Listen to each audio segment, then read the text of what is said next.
Het is die 3 juni, de dag dat. Die Iselmaffiskers troch Sharon Dijksma achter het netvisje. En wij willen een idee hebben wat het nieuwe icoon van Ljouwert worden mat. Zeg maar. Ja, en we hebben toen verzekering voor de vakantie, want die ben wel belangrijk, hè? Hey!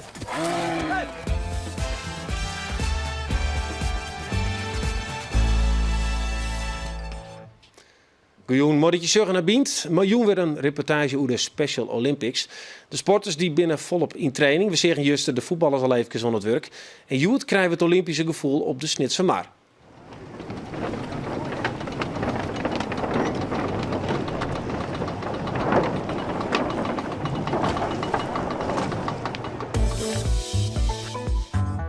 Dit zijn ze, de theaterprogramma's voor het nieuwe seizoen. Deze van de Harmonie. De Lawaai. En dit is ook van het cultureel kwartier of theatersnits. Ja, de Faffencape is van start gegaan. En met succes zal ik het, want de eerste duizenden kaarten binnen de doorluut. Wat zei dit nou over het aanbod? Maar vooral belangrijk, wat zei dit over de toekomst van de theaters? Dat jaren van de directeuren van de Harmonie, Theatersneek en de Lawaai. Welkom heren. Zit je trouwens wel eens vaker samen als je trein om tafel? Dat vreeg ik me af. Er is regelmatig overleg met elkaar. Ja, we hebben het door. Schouwburgoverleg. Ja. Oké, dus dat gaat altijd goed? Ja, over het algemeen wel. Gezellig, van de Kraap, ja? Absoluut, ja. Collegiale samenwerking heet dat, hè? Nou, het is, ik vind het bijzonder dat je nou 3 grusten hier aan tafel zit om te vertellen hoe het nieuwe seizoen wat. Ja, het is een brede tiertwest, denk ik. Jo, kom maar met dit boekje uit. Ja, mooi om te beginnen. Ja, 2014 en 2015 zit vol maar van alles en nog wat. Ja. En dan begint het erin, de Faffencape. Wat verneem je nou, Onsivers? Nou, we zijn 20% voor op vorig jaar. Dat hoeft trouwens helemaal niets te zeggen, maar het is in ieder geval een goede start. We hebben natuurlijk ook een kwalitatief goed programma. En gouden stropdasom, gouden toekomst van de Lawaai. We zijn aan het verbouwen. 1 september is echt het moment dat we goed gaan meten met voorgaande jaren wat het heeft opgeleverd, de voorverkoop. Maar de stad is veelbelovend. Ja, we zeggen de verbouwing en al, dat hebben we Joet even draait. Ja. Gaat het wel goed? Ja. Ja? Het is ontzettend spannend. Maar... ja, ik zou zeggen, theaters en verbouwingen. Dat... Ja, nou ja, goed, we liggen nog steeds op schema. 1 oktober moeten we los. En het ziet er dan prachtig uit, gaan we vanuit. Maar ze moeten wel even doorpakken, dat is waar. We hebben vregen om het net al te ingewikkeld te maken. Om even een mooie vaststelling, wat je zelf ook een heel soort nochtend hebben. Om die u te zieken. Daar hebben we beelden van, je mag het even introduceren. Ja, okay. Wat is het? Ziek in extremist, een Franse groep. 3 jongens, waarvan 1 in een rolstoel. Die bouwen met gasflessen en lange planken een soort mobiel. Een balansact is het. En ja, die 2 jongens die dagen die rolstoelen uit. Maar het leuke ervan is, ja, hier zie je zo'n beeld, prachtig, dat die rolstoelen uiteindelijk wint. En ze doen het zo fantastisch met z'n drieën. Dat zeer spectaculair. En het geeft ook aan dat, ook al ben je niet zo heel erg mobiel, je zit in een rolstoel, toch ben je niet afgeschreven. Zeker niet in het circus. En dat is allemaal te zien volgend jaar in de Lawaai. Oostvogel? Mooi. Ja, steeds mooi. Dit heb je hem net. Nee, maar je kunt niet alles hebben. We hebben weer hele andere mooie dingen. Dus we vullen elkaar heel Ja, dat moet je haast van even vertellen. Hoe zit het eigenlijk met je? Want je hebt een zwieren tiert van de Harmonie. Ja. Vaak in het Nijswest, maar te kwarten, redeciefers. Hoe is die Faffencape van je begonnen? Goed. Eigenlijk hetzelfde verhaal als wat Stef Avers net verteld. Ook rond de 20% meer. 20%. Ja, dat is ook allemaal weer net zo lang en zo breed als het gaat. Nou, vertel eens, waarom? Nou, we hebben nu nog maar de vrienden. Morgen gaan we los met de grote verkoop. Dus we moeten nog even zien. En ik ben het eens dat je in september kunt zien waar het maar wat wie hier en ervoor? Wie er toen ook al 20% in deze week? Nee, we hebben het over vergelijken met het vorig jaar. Ja, Oké, dus ik heb 20%. Dus nou, prima. Ik jou een boekje. Ik zal er even bakken. Nou, dit is hartstikke... Ik ben hartstikke boeken, hè? En ik kan jou de vraag, wat heeft u uitzocht? Nou, dat is het Zwanemeer. En dat is een... gaan we het op beeld krijgen? Als het goed is, komt het ervoor, ja? Want jou heeft uitzocht. Het is kijk, dat is op echt ijs. In de Harmonie wordt een ijsvloer neergelegd waar het Zwanemeer wordt gedanst op schaatsen. Dus je voelt de kou in de zaal. Als het een beetje mee zit, heb je nog de spetters van de sneeuw. Het is werkelijk een fantastische voorstelling die verder niet in het noorden te zien zal zijn als alleen bij ons. Daar zijn we erg blij mee. 3 dagen, vlak voor het jaar. Ian van de Krent nu de pap, zei ze maar. Absoluut, ja. Ben je jaloers van de Kraap? Nou, het is, ja, natuurlijk. Ik ben altijd gezond afgunstig. maar dat hoort bij het vak. Maar zou dit Maar- bij Jim kennen? Ik maar zo'n grote... Nou, het zou kunnen, maar dan heb je weer net een iets grotere zaal nodig. Want ik weet wat die voorstelling kost. Dus, En nou, hè? wat kost die? Nou, een heleboel geld. Nee, kom op. Nee, ja goed, dat is gevoelige informatie, dus daar praten we niet over. Ja, zit Maar je voor- nou live op het is- tafel, dan moet je het ook zeggen. Het is een dure voorstelling en ik weet niet wat Arthur ervoor betaald heeft, maar neem van mij aan. Maar dat rint het in een miljoen of in de tonnen? Nee, zo gek is het niet. Maar je moet wel een grote zaal hebben qua capaciteit, wil je überhaupt uit de kosten komen. Nou, Sneek heeft een grote zaal, maar daar kunnen er 600 in en daar zou dit dan een te grote voorstelling voor zijn, begrotingstechnisch. Ja, want jouw theater, krijg begon eigenlijk 2012, een beetje in de crisis stiert. Ja. Kun je jou nou al een inschatting maken van jouw favoriet, hoe dat gaat? Ja, we hadden natuurlijk vorig jaar, ik zeg altijd gekscherend, de koningin is net weg en de verf is nog nat. Zo vers zijn we. Maar uiteraard vorig jaar hadden we een gemankeerd seizoen, een klein seizoen. En nou, we zijn nu echt bezig met een goed seizoen.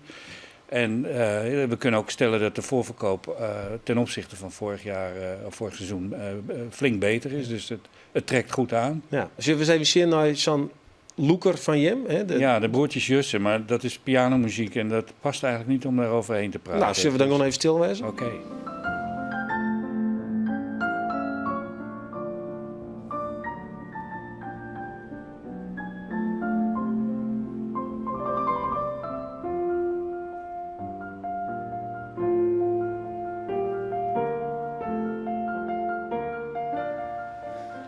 Ja, wil ik net flauw wezen, maar als ik dan die twee oren sjurg, dan zou ik daar verkiezen.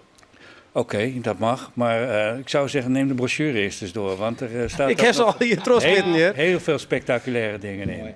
Is dit, want dat is de centrale vraag uiteindelijk die van Jim Treije hield. Hè? Die mensen, die jet iets, en ik weet het nog goed bij mijn ouders, die kregen het boekje, die bestelden. En dan kwam op een gegeven moment er een envelop en dan kwamen al je kaarten uit. En ik dacht, dat is heel duur.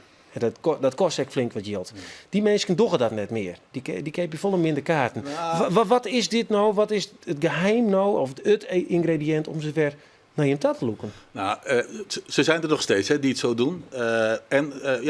Altijd kwaliteit bieden. In een breed spectrum. Ja, dat snap ik. Maar dat dien je in de voorrek. Nee, dat is waar. Maar goed, toch bij je lees blijven. Geloven in de kwaliteit. In je programma. Een goede balans zoeken. En zorgen dat je daaromheen natuurlijk ook het een en ander doet. Wij kiezen bijvoorbeeld voor toch wel nieuwe, jonge, talentvolle theatermakers.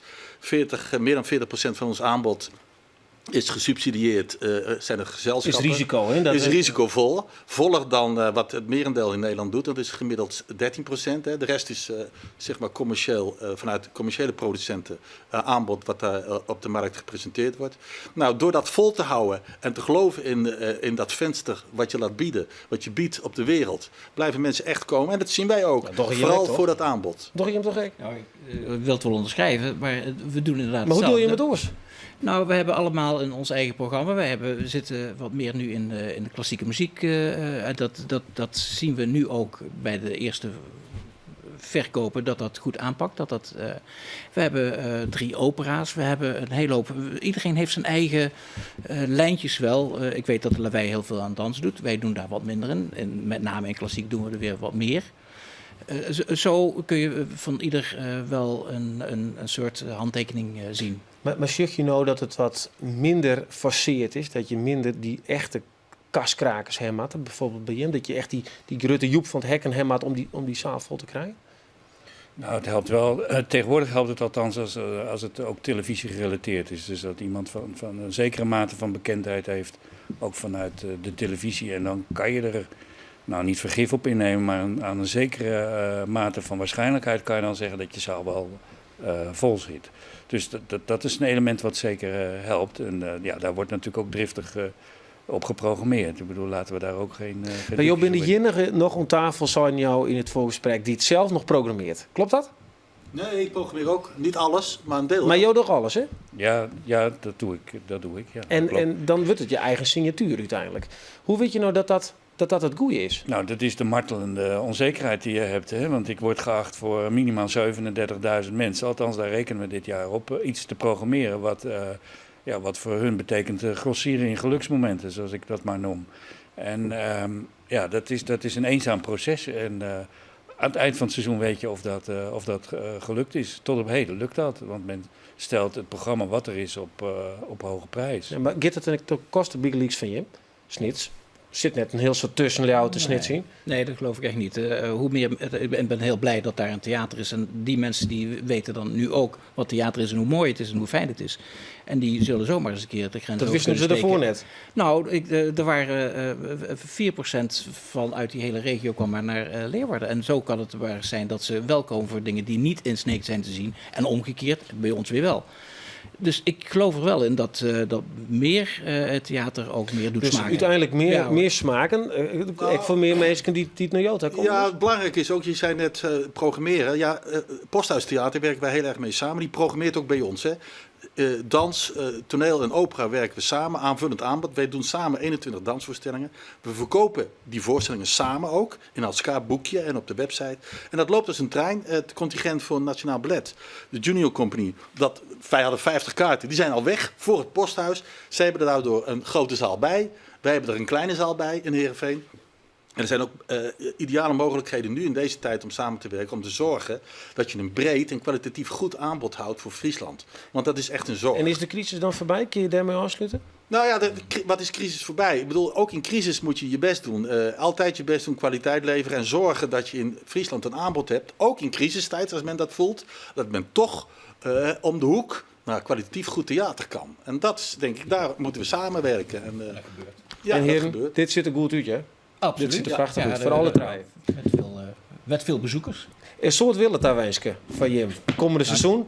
En ik hoop dat die martelende onzekerheid dat die veel uitkomt, dat het goed gaat. Dat het goed is niet. Nou, laten we het over een jaar weer Dit eens wordt met zin. elkaar doen. Oké. Ja. Heren, tieren dank. Graag gedaan. Oké. Ja, we zullen het oer, heel wat oorzaken. Olympische Spelen. Alleen nog op een orenwijze. Want Jacob van der Mullen van Snits die maakt het hem op voor de Special Olympics. Dat binnen Olympische Spelen voor mensen met een verstandelijke beheiding.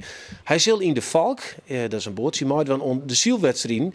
En met mentale stiepen doet hij dat van oud-Olympisch volleybalkampioen Jan Postuma. En hij riet hem daar en dat doet hij op een bijzondere wijze, want er is speciale help in Roppen. En die krijgt hij van misschien wel de beste scootsie-skipper van de SKS, Douwe Visser. En die naam die man mooi naar de Snitsemar.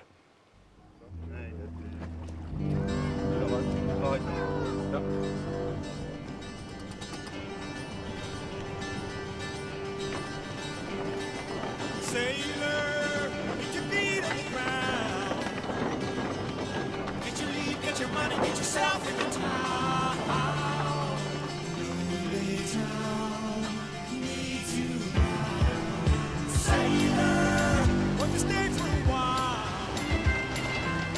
There's a town full of girls who can do with a smile.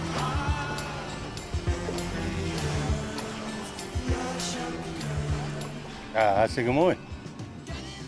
Ja, het zien op het scootje, ja, ik vind het zelf grandioos natuurlijk. Het is net de eerste keer, maar ja, de wien weer een beetje net, maar ach, daarmee is het zon wel mooi. Hey, sailor, is there anything wrong? There's a day in your life when your star is wrong. Ah, dat is net te vergelijken. Nee. Een valk, ja, dat is samen om in de wien. En ja, dit gaat vol langzamer in. Ja, Delmeer. Ja, we zijn meer op het mentale vlak bezig. Alleen die goudje, rakker, die is er nog net bij me. De goudgele rakker.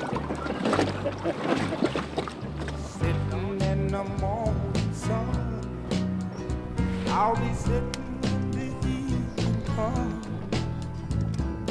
watching the ships roll in. Jacob, dus verder ik nog wat aan sport?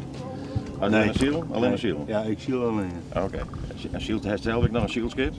Nou, ik zie straks in het boordje van mijn huid, wat mijn huid dan restaureert heeft. Oké. Dat is een lietse BM. Ja, oké.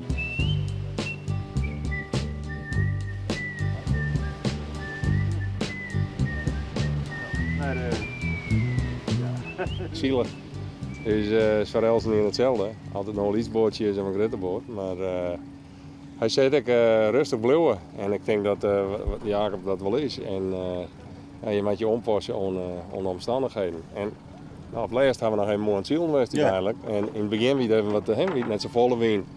Ja, en dat zei is een wedstrijd ook. Je had net verzezen.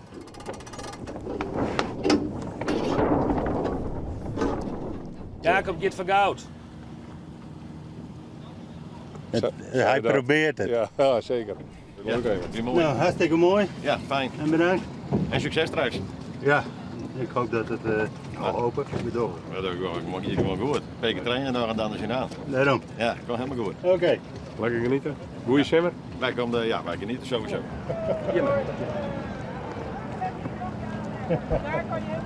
Wie het om met Jacob een paard te wezen? Ja, leuk. Gezellig, ja. Wist het leuk? Ja, had ik wel humor, dus we luisteren wel eens even zo en dan. En we hebben noffelijke dingen die en ik praktische dingen, hè, met die inzamelen van textiel. Textielscheiden is goed voor het milieu En voor de Special Olympics. Zo is dat.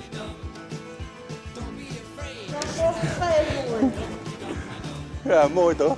En Nou, die squallen. Ja, die squallen inderdaad. Textiel inzamelen is dus belangrijk voor een goed milieu en belangrijk Voor de Special Olympics. nou, met de zielen, met het valkje. Dus,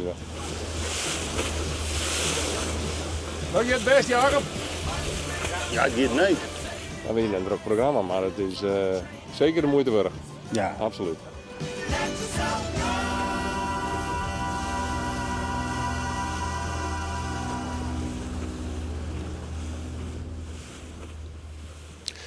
Morgen zijn we met kwarbalster Alice Noordbruis en haar coach Lutz Jacobi naar de Tweede Kamer om ministers om het kwartbal in te krijgen. En dat spektakel moet je man echt niet missen. Dat kan ik al vast vertellen. Ik heb al een stukje zien.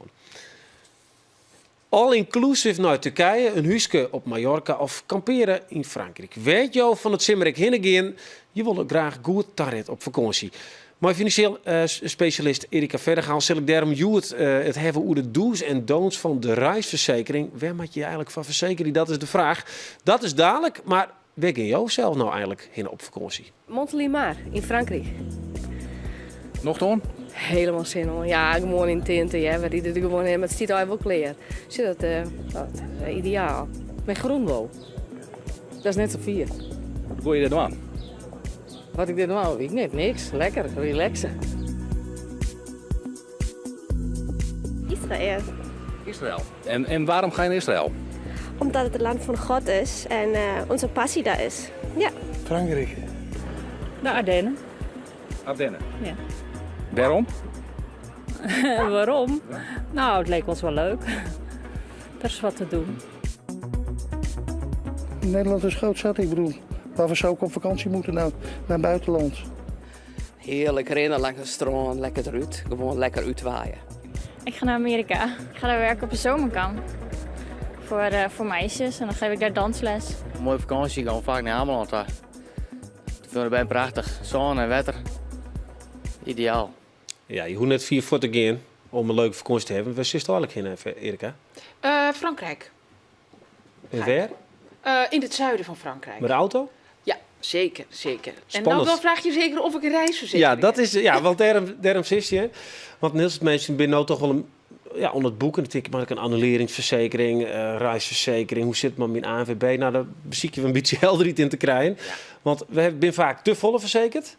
En hoe kun je dat nou voorkomen en wat moet je hebben? Want dat wil ik eigenlijk wel weten. Waarom moet ik überhaupt een verzekering hebben?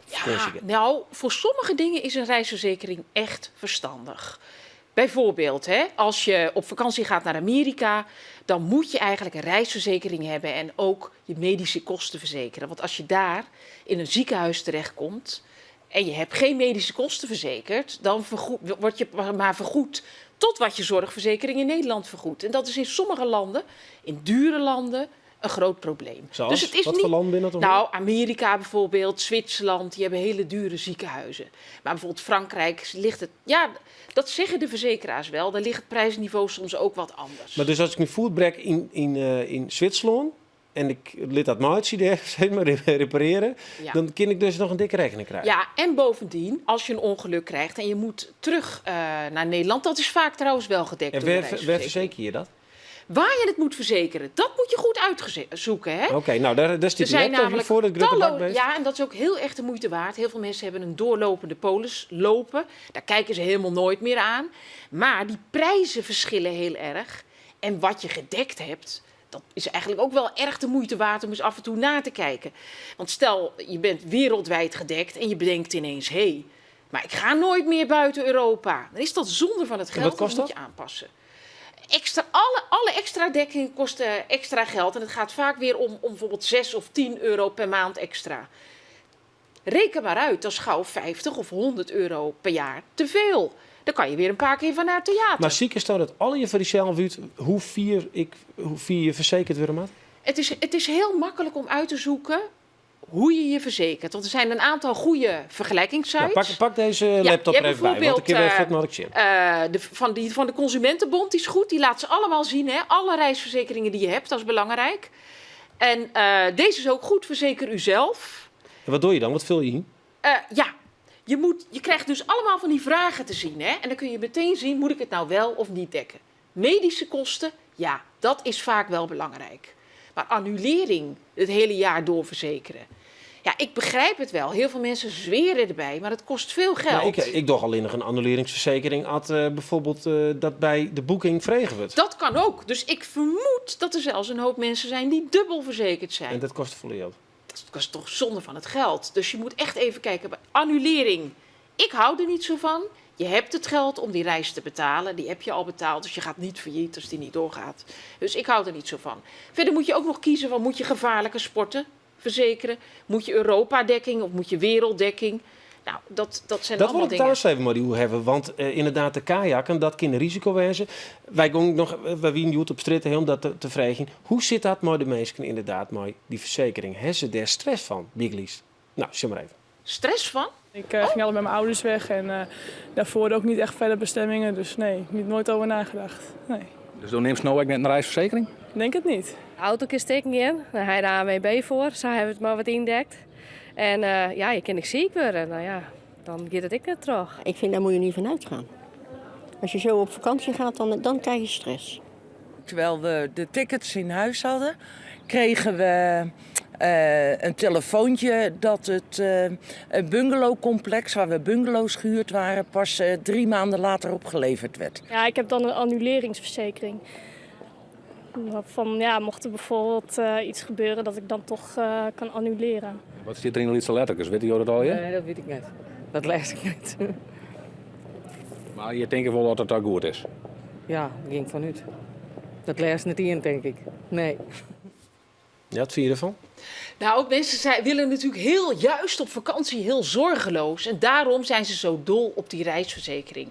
Maar je kunt ook heel goed verzekerd zijn zonder dat het je te veel kost. Dus je moet goed vergelijken. En op die websites komt bijvoorbeeld een bepaald... voor dezelfde verzekering betaal je bijvoorbeeld bij de ene partij €60 per jaar en bij de andere 150. Dus het is heel erg de moeite waard om eens even goed te vergelijken. Dan wil ik het even hebben over dat onderdeel.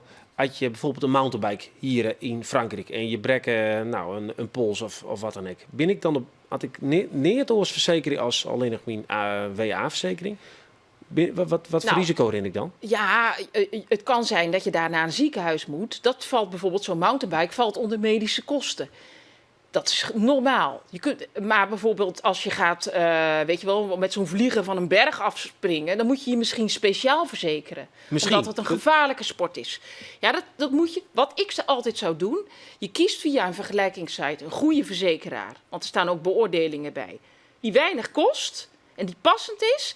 En wat je dan doet, dan ga je de voorwaarden doorlezen. En nog iets. Ja, dat doet net in. Ja, maar die voorwaarden zijn tegenwoordig heel goed leesbaar. Want daar hebben die verzekeraars zich wel in verbeterd. En wat je dan nog even moet doen, je pakt de telefoon en je denkt, je gaat hun eens even uittesten. Je belt op met een vraag bijvoorbeeld van, goh, ik ga kano, moet ik me daarvoor extra verzekeren? En dan merk je meteen of ze ook klantvriendelijk zijn. Dat is ook wel een goede test. En als het net binnen? Nou, als het bijvoorbeeld blijkt dat je een mail moet sturen en dat het dagen duurt voor je antwoord krijgt, nou, dan zou ik zeggen, dan moet je die niet nemen, die verzekeraar. Oké, we doen nog even een checklist. Tot slot. Ik ga op vakantie en ik neem maar qua verzekeringen. Ian. Ja, annulering hoeft van mij niet. Medische kosten moet wel. Zoek naar de voordeligste verzekering voor wat je nodig hebt. Het is heel erg de moeite waard. Heb je al een verzekering, een doorlopende? Ga nou eens een keer nakijken of je dat ding niet kan oversluiten. Want vaak heb je maar een maand opzegtermijn. Kijk of je speciale dingen moet verzekeren voor gevaarlijke sporten. Ja, dat is het eigenlijk wel zo. En test je verzekeraar. En een tosborstel en een skinonderbroek. Dat verstond ik niet. Tandenborstel en een schoon onderbroek. Ja, Altijd als je mee. dat maar bij je hebt. Hey, hartstikke bedankt. Graag gedaan. We hopen dat we een paar mensen gered hebben. Dat ze net aan ze waarom komen van vakantie en dan nog een heel soort jammatten. Ja, dit wie bient voor jou. Tjoch even op Facebook of Twitter voor meer informatie over dit programma. Voor nu een hele noffelijke joen, een veilige joen en ontmoet.